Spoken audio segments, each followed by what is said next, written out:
नमस्कार। हम ठंडी, गर्मी, बरसात ये 3 मौसम के लोकगीत सुनावत हैं। कि आप लोग सुने। ठंडी में ठहरे, गर्मी में जरे, हो, हो। ठंडी में ठहरे, गर्मी में जरे, बरसात मजा ल्यावेला।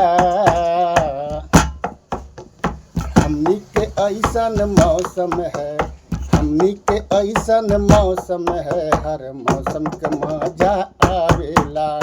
हमनी के ऐसन मौसम है, हर मौसम के मजा मिलेला। ठंडी में ठहरे, गर्मी में जरे, हो, हो। ठंडी में ठहरे, गर्मी में जरे, बरसात मजा ल्यावेला।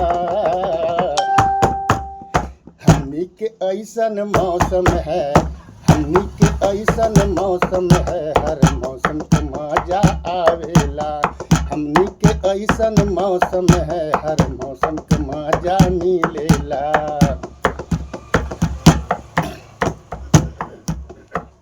ठंडी खोजावेला गरम गरम कपड़ा,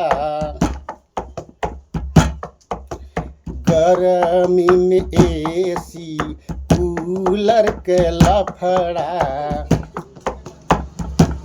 हो ठंडी खोजावेला गरम गरम कपड़ा, गर्मी में एसी कूलर के लफड़ा। बरसाते में शीतल बेअरिया, हो, हो।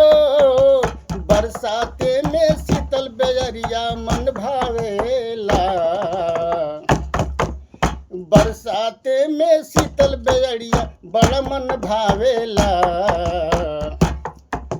हमनी के ऐसन मौसम है, हमनी के ऐसन मौसम है, हर मौसम के मजा मिलेला। हमनी के ऐसन मौसम है, हर मौसम के मजा मिलेला। ठंडी में ठहरे, गर्मी में जरे, हो, हो।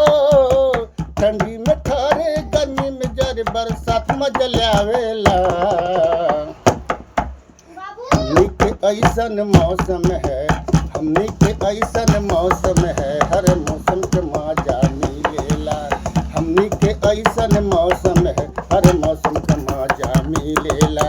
हमनी के ऐसन मौसम है, हर मौसम के मजा आवेला। जय राम जी की।